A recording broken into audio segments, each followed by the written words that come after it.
하나님 말씀을 봉독합니다. 고린도전서 1장 26절에서 31절입니다.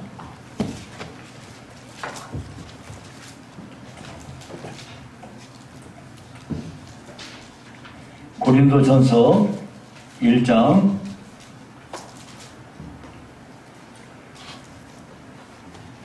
26절에서 31절을 제가 봉독해 드리겠습니다. 형제들아, 너희를 부르심을 보라. 육체를 따라 지혜로운 자가 많지 아니하며 능한 자가 많지 아니하며 문벌 좋은 자가 많지 아니하도다.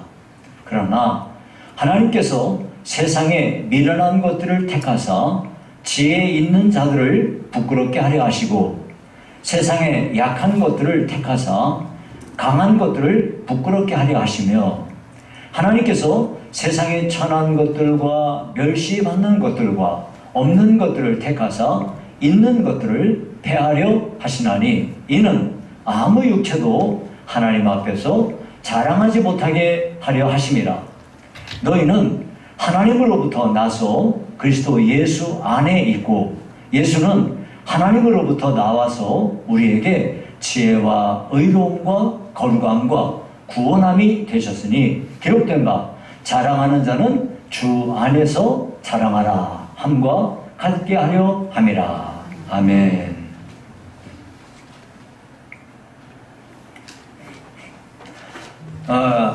여러분은 자랑할 만한 것이 무엇입니까? 인간은 자랑하려고 들면 죽을 안 먹는 것도 자랑한다고 합니다. 나는 죽 같은 건 안 먹어. 그러니까 자랑이라는 건 자랑할 게 하나도 없어도 자랑하는 거예요. 하나님께서는 사실 우리에게 자랑할 만한 것들을 엄청나게 많이 주셨어요. 근데 오늘 본문에 보니까 아무도 하나님 앞에서 자랑하지 못하게 하려 하신다고 말씀하셨거든요. 그래서 고 옥하는 목사님께서는 그의 설교 가운데 진짜 은혜 받은 사람의 조건에 대해서 설교하실 때 그 마지막 그 요소가 뭐였냐면은 진짜 은혜 받은 사람은 자랑하지 않는다 그랬어요. 오직 주 안에서 자랑한다고 이렇게 말씀을 했는데 주 안에서 자랑하라는 말이 뭔 말이냐? 그냥 우리 식으로 쉽게 말하자면 주님만 자랑이라 그 말이에요.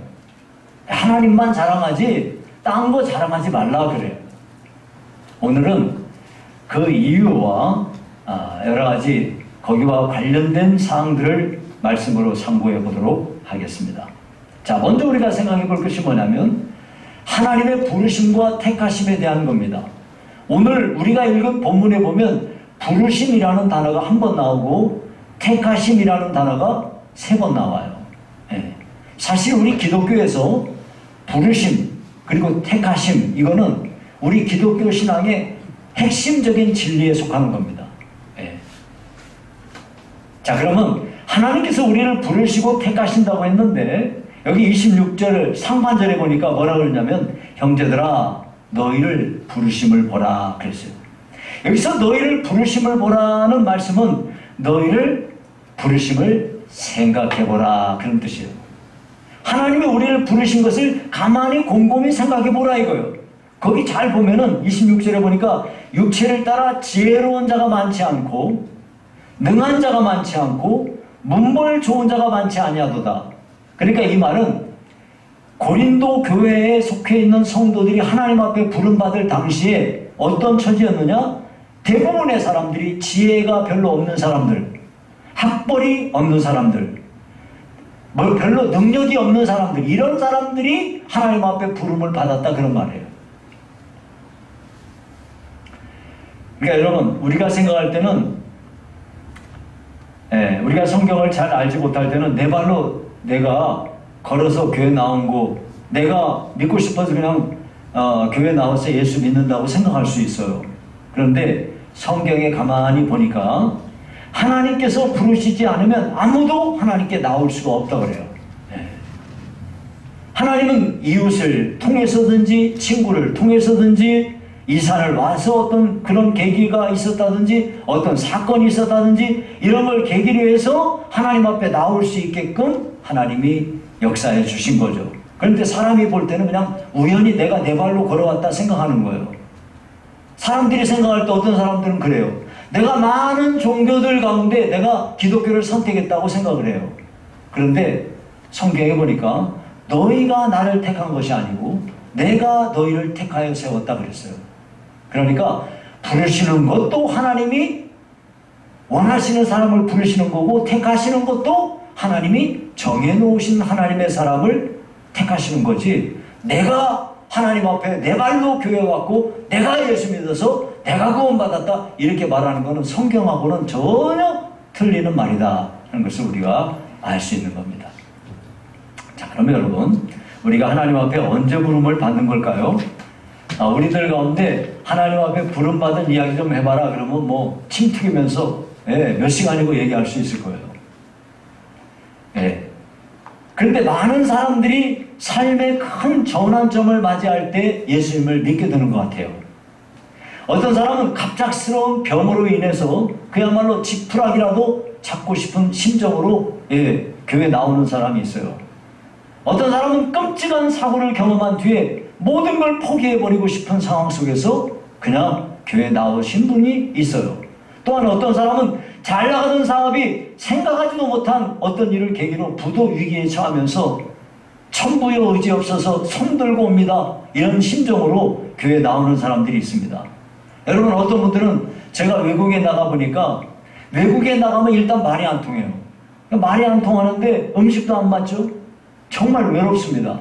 이런 때에 정말 그 따뜻하게 같은 한인끼리 모여있는 한인교회에 나가니까 거기서 얼마나 참 이렇게 밥도 맛있고 얼마나 위로가 되고 말이 통하니까 일단 그렇게 하면서 그것이 계기가 돼서 예수 믿는 사람들도 있습니다. 어찌든지 하나님께서는 삶의 큰 변화를 통해서 사람을 부르시는 것 같아요. 근데요, 잘 나갈 때 성공적이고 두각을 드러내고 좋은 쪽으로 이렇게 변화가 일어날 때는 하나님께 안 나와요. 근데 갑자기 큰 어려움을 만나거나 불치의 병을 걸리거나 사업이 망하거나 아무도 의지할 바 없고 외로운 처지에 밀리거나 믿던 사람한테 배신당하거나 이런 것들 등등 고통이 밀려올 때, 그럴 때 하나님께서 그 사람을 부르시고 그 사람이 하나님의 부르심에 응답하는 것 같습니다. 그러니까요, 부자는요 결코 주님 앞에 나오지 않습니다. 예수 믿어서 부자 된 사람은 있어요. 그런데 부자인데 예수 믿는다? 그건 거의 불가능합니다. 부자는 생각하기를 교회 다니는 사람들은 자기 힘으로 살 줄 모르는 나약한 자들, 돈 없고 가난한 자들, 무능한 실패자들, 어리석은 자들 이렇게 생각하는 거지, 그 사람들이 교회 나올 리가 없어요. 그래서 어떤 사람이 부자인데 교회 나온다?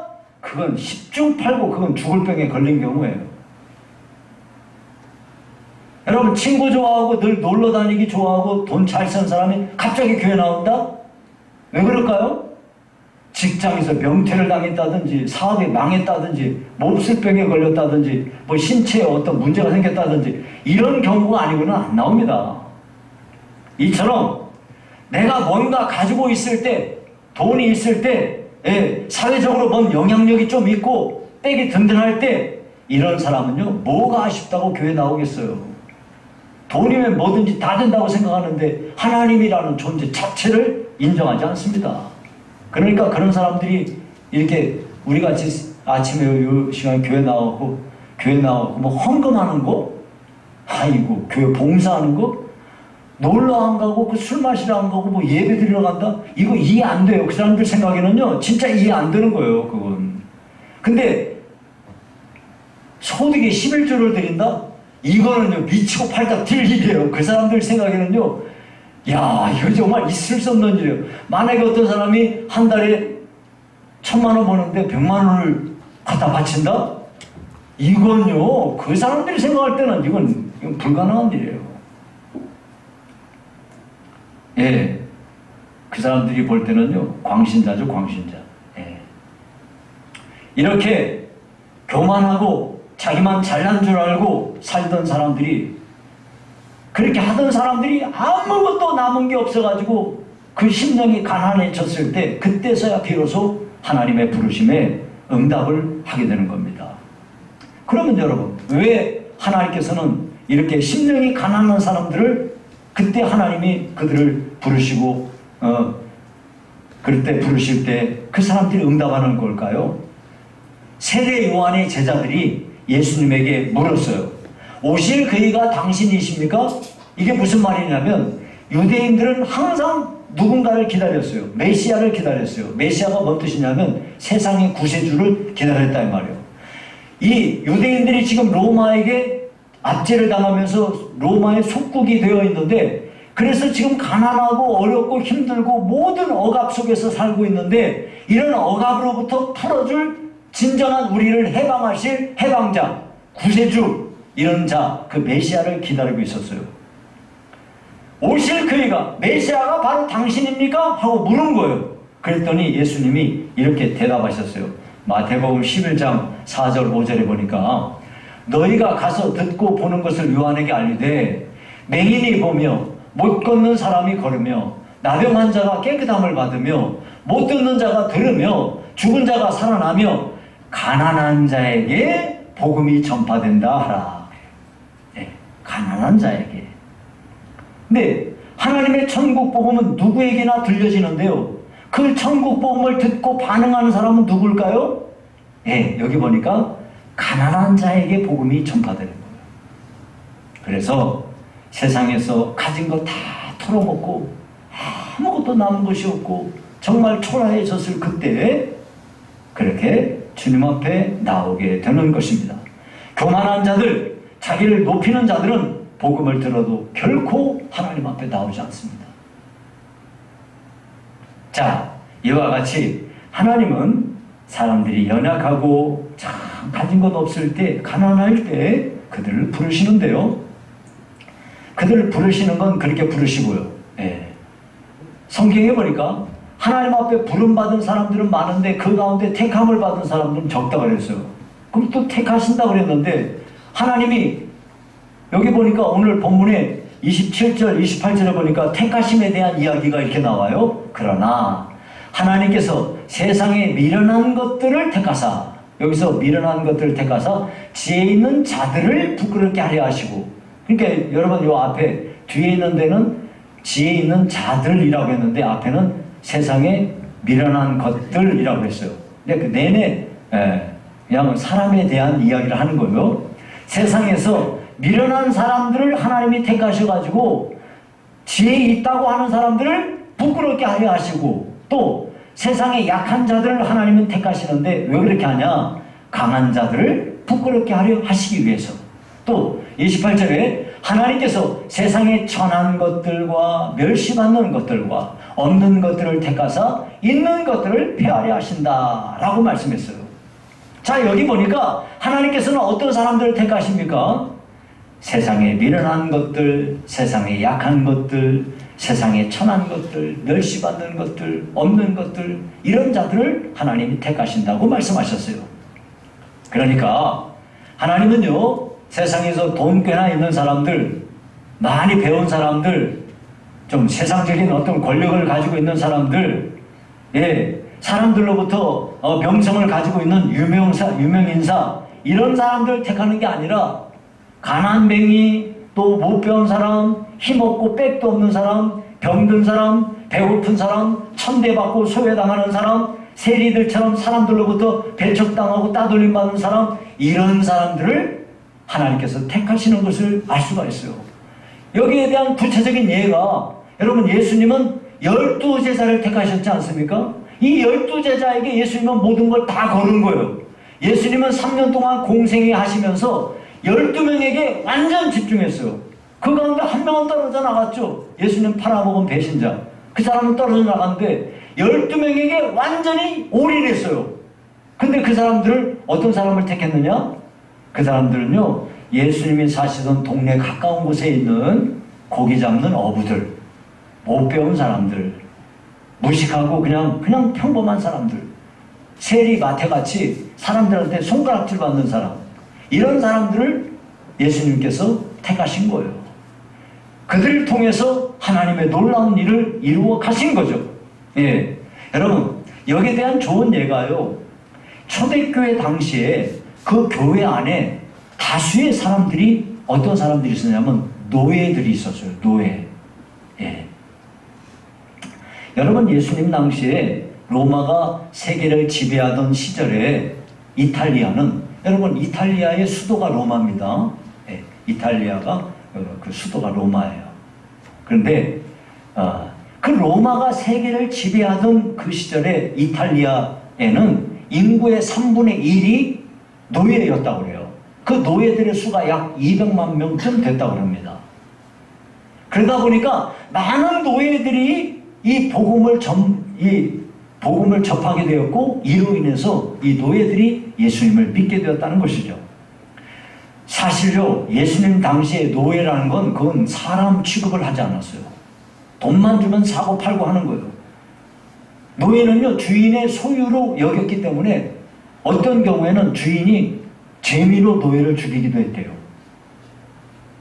이런 일들을 당하다 보니까 노예들이요, 예, 정말 인격이라는 게 없어요. 윤리나 도덕 이런 거 없어요. 옷도 안 입히고요. 예. 여러분 여기 이제 뭐 영화 같은 데 보면 노예들 뭐 이렇게 하기 위해서 뭐 옷도 입혀놓고 뭐 하죠. 실제로는요, 여자건 남자건 옷도 안 입혔답니다. 예. 그리고 신발도 신기지 않고요, 그냥 물건 취급하고 그냥 짐승 취급했다고 그래요.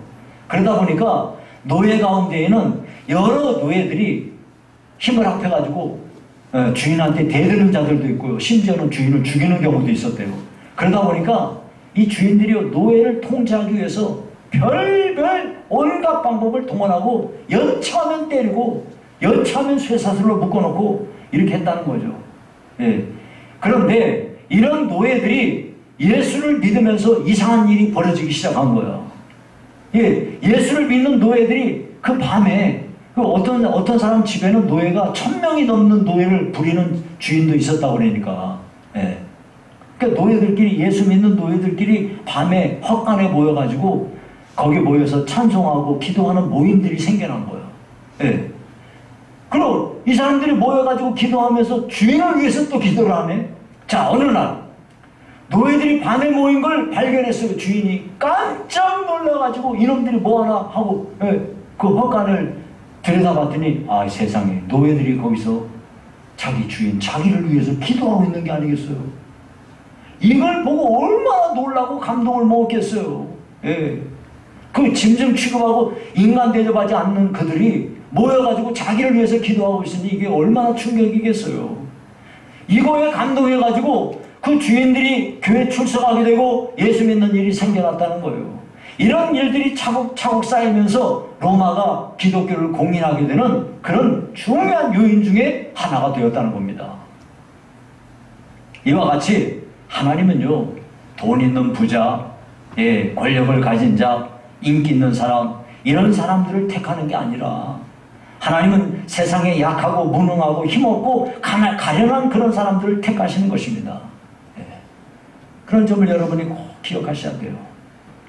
자, 그러면은 대체 하나님은 왜 이렇게 연약한 자들을, 예, 연약한 자들을 택하시는가에 대한 거를, 그 이유가 두 가지가 있어요. 하나님이 연약한 자들을 택하시는 중요한 이유가 두 가지가 있어요. 하나는, 예, 하나님만이 높임을 받으시기 위해서요.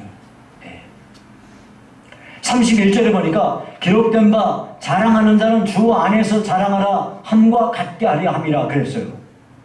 만약 어떤 사람이 자신이 지혜가 있다고 여기면요, 그는 자기의 지혜를 자랑할 거예요.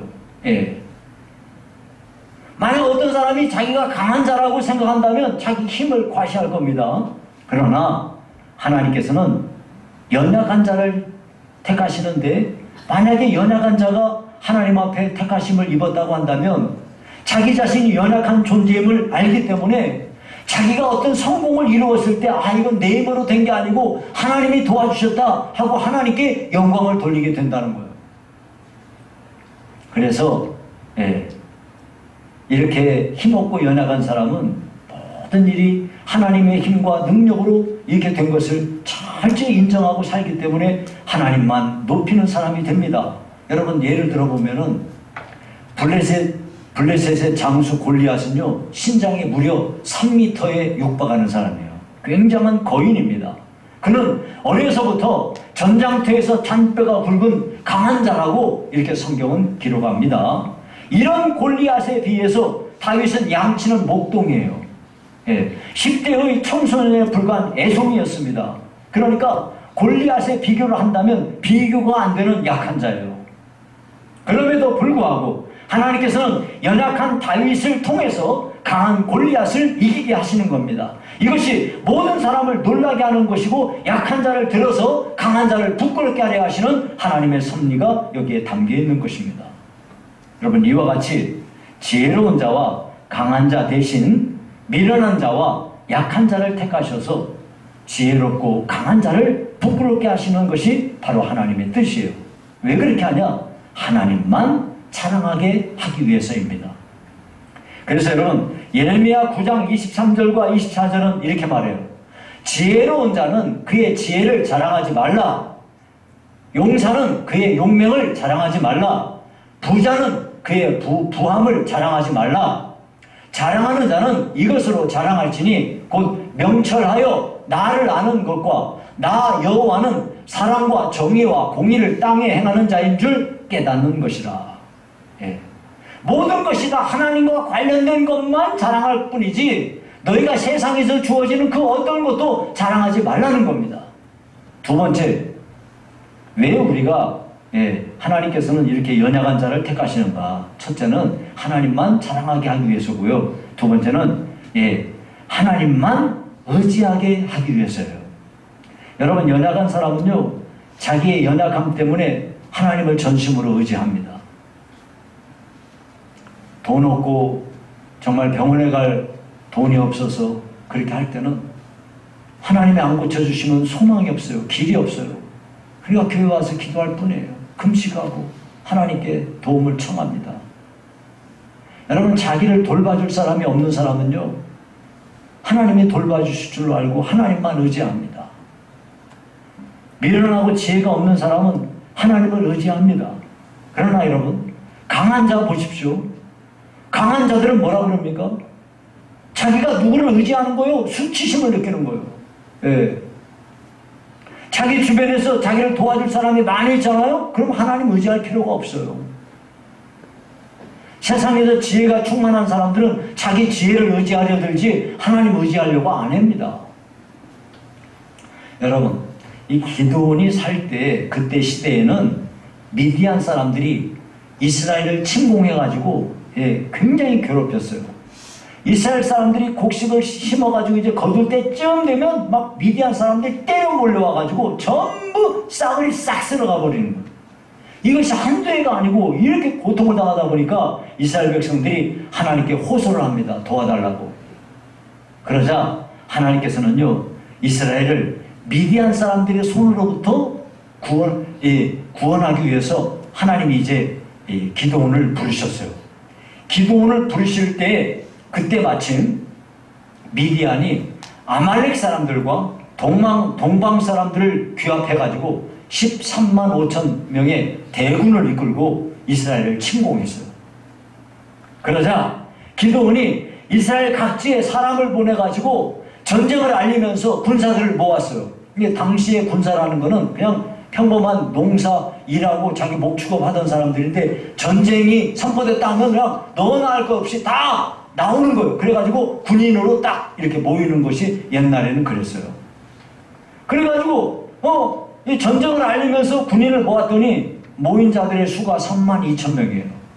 13만 5천 명에 대해서 3만 2천 명이 모였어요. 상대가 돼요, 안 돼요? 상대가 안 되는 겁니다, 이게. 그런데 하나님께서는 그런 사람들 중에서 두려워 떠는 자들은 돌아가라 했더니 2만 2천 명이 돌아가고 1만 명만 남았어요. 아니 3만 2천 명도 지금 그냥 될까 말까 하는 판인데 2만 2천 명이 가버리고 1만 명만 남았네. 근데 하나님은 아직도 많아 그랬어요. 에? 그래서 사람들을 우물가로 데리고 가가지고 거기서 물을 마시게 해라 그랬더니 예, 여러분 물가로 가면 여러분들은 물 어떻게 마실 것 같아요?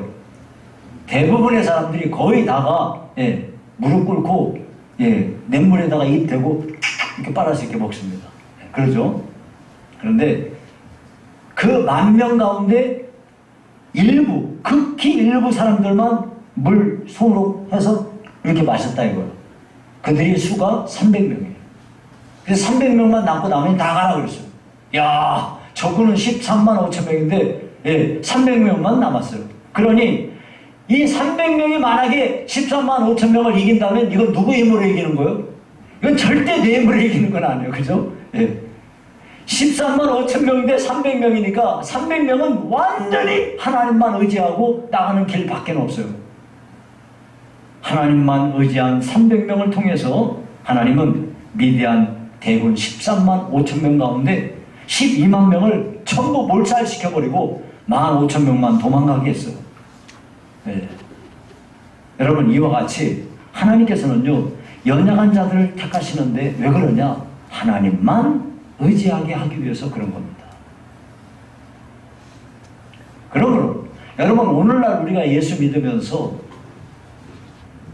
나 자신의 어떤 능력과 이런 것들을 의지해서 나를 자랑한다고 한다면 하나님을 자랑하게 하기 위해서 나를 택하셨는데 내가 나 자랑하면은 이거는 하나님이 나를 택하신 그 원래 의도하고 틀려버린 길을 가는 거예요. 하나님께서 나를 택하신 이유는 내가 오직 하나님만 의지하게 하기 위해서 하는 건데 내가 예수 믿어놓고 돈을 의지하고 세상에 여러 가지 이런 것들을 의지한다고 그러면 하나님의 본래 의도하고 상관없이 살게 되는 거예요. 여러분 우리는 환경이 변하고 세상이 여러 가지로 변한다 하더라도 예, 우리가 하나님 앞에 가져야 될 자세, 하나님만 사랑하는 것, 하나님만 의지하는 것, 이것을 위하여 내가 하나님 앞에 택함받았다는 것을 잊어서는 안 되겠습니다. 자, 그러면 예, 대체 왜 하나님은 하나님만 자랑하라고 그러실까요? 하나님만 자랑하라고 하는 이유가 있을 거 아니겠어요? 자, 그 이유가 여기 30절에 나와 있습니다.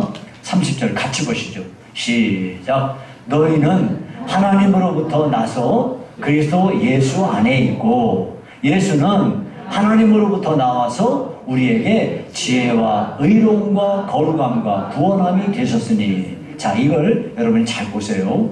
이게 둘로 나누어져 있어요. 너희는 그리고 그 밑에는 예수는 이렇게 너희는 이제 우리죠. 우리는 하나님으로부터 나서 그리스도 예수 안에 있고 이게 무슨 이야기냐면 예, 우리는요 원래 우리 안에는 예, 온갖 더러운 거는 여기 다 있어. 예. 로마서 1장에 보니까 불의, 추악, 탐욕, 악의, 시기, 살인, 분쟁, 사기, 교만 온갖 것들이 여기 다 있어. 예. 우리는 하나님으로부터 나와가지고 예, 그리스도 예수 안에 있다 이 말은 우리는 우리가 가진 더럽고 추한 건 전부 다 주님에게 다 내놨어. 예. 우리의 불의와 추악과 탐욕, 악의, 시기, 살인, 분쟁, 사기, 교만 이런 거 전부 다 주님께 다 드렸어요. 예.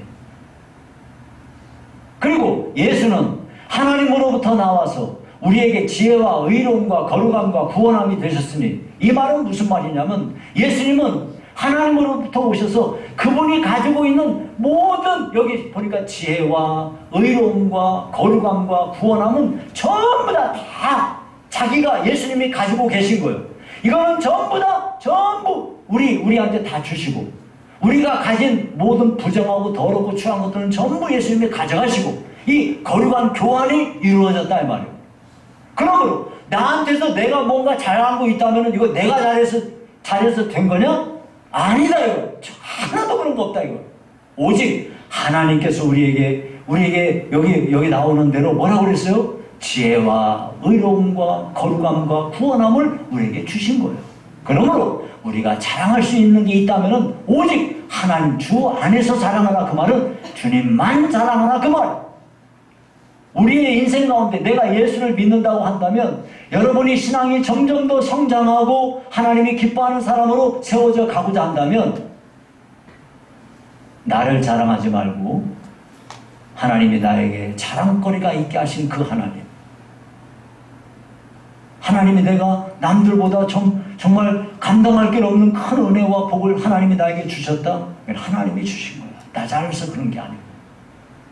그래서 너희가 자랑할 게 있다면 주 안에서 자랑하라 하고 말씀하는 거예요.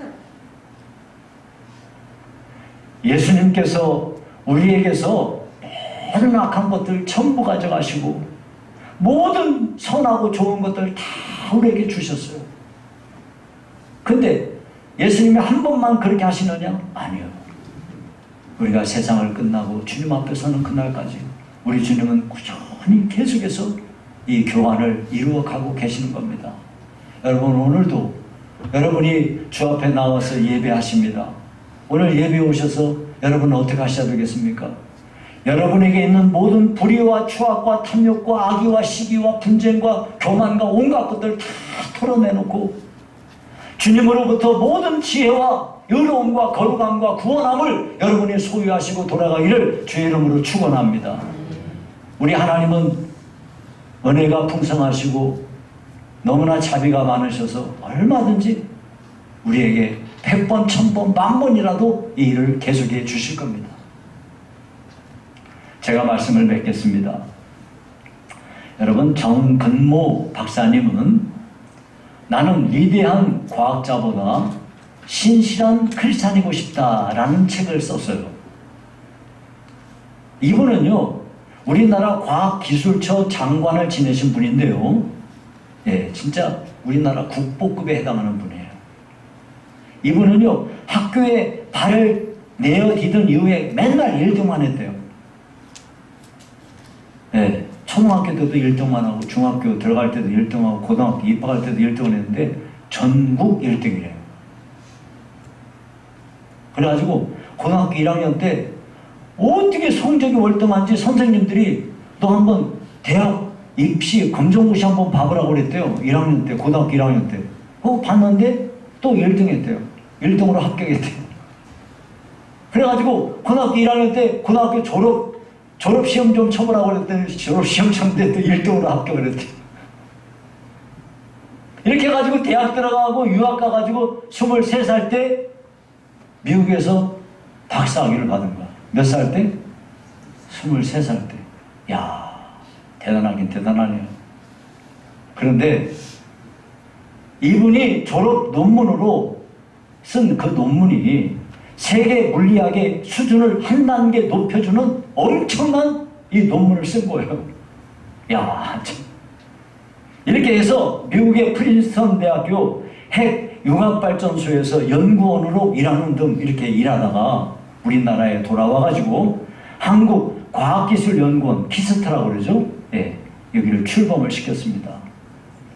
여러분, 우리나라가 지금 이렇게 조그만 나라에 불과한데 세계로 비교하자면, 근데 지금은요, 우리나라가 세계적으로 무시당할 수 있는 나라가 아닐 정도로 성장을 했어요. 이 과학 계통에도 굉장한 이 발전을 했어요. 특히나 여러분, 지금요 우리나라 무기가요 대단합니다. 앞으로 어쩌면 이제 우리가 지금 전투기 만들고 있는데, 예, KF-21이라고 전투기가 뭐 한 7월 달인가 언젠가 뭐 시험 비행을 한다고 합니다. 야, 그럼 잘 되면요, 이거 진짜 어마어마한 거예요. 지금 우리나라 무기가 막 판을 치고 막 세계로 팔려나가요. 예. 이거에 전부 과학 기술하고 관련된 거거든요. 이런 모든 것이 전부 이런 것에 전부 서로 연결이 되는 겁니다. 그래서 사람들은요, 이 정근모 박사님을 천재라고 하는데요, 정작 남들한테 천재 소리 듣는 그가 이렇게 고백을 했어요. 예, 거기 보십시다. 예, 안쪽으로는, 예. 과학을 탐구하면 할수록 하나님이 만드신 세상의 아름다움과 합리성에 더욱 경탄하지 않을 수 없습니다. 그럴수록 인간의 한계가 더욱 느껴집니다. 과학은 결코 신앙을 부정하는 것이 아닙니다. 오히려 신앙의 근본 바탕을 체계적으로 정리해 가는 것입니다. 그것이 과학입니다. 진정한 과학자라면 내면의 깊은 신앙을 소유하지 않을 수 없습니다.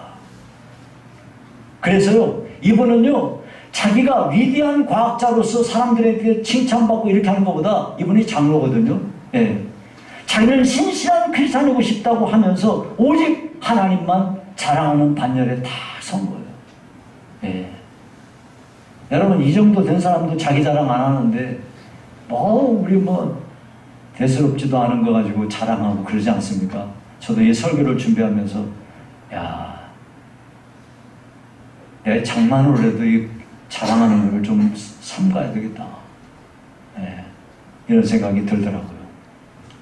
요즘에 우리가 사는 세상에서는 내가 나를 자랑하면 누가 나를 자랑해 주냐 그래가지고 자기 자랑하는 것에 열을 올리고 있습니다. 그런데 여러분, 우리가 진정한 그리스도인으로서 우리는 오직 하나님만 자랑하는 그리고 성도들이 되실 수 있기를 주의 이름으로 축원합니다. 살아계신 하나님 아버지, 감사합니다. 부족한 저희들을 사랑하셔서 은혜 베풀어 주심을 감사합니다. 바라건대 하나님께서 우리들에게 한량없는 은혜를 더하사 오직 하나님만 자랑하며 살 수 있도록 큰 믿음을 주시옵소서. 예수님 이름으로 기도하옵나이다. 아멘.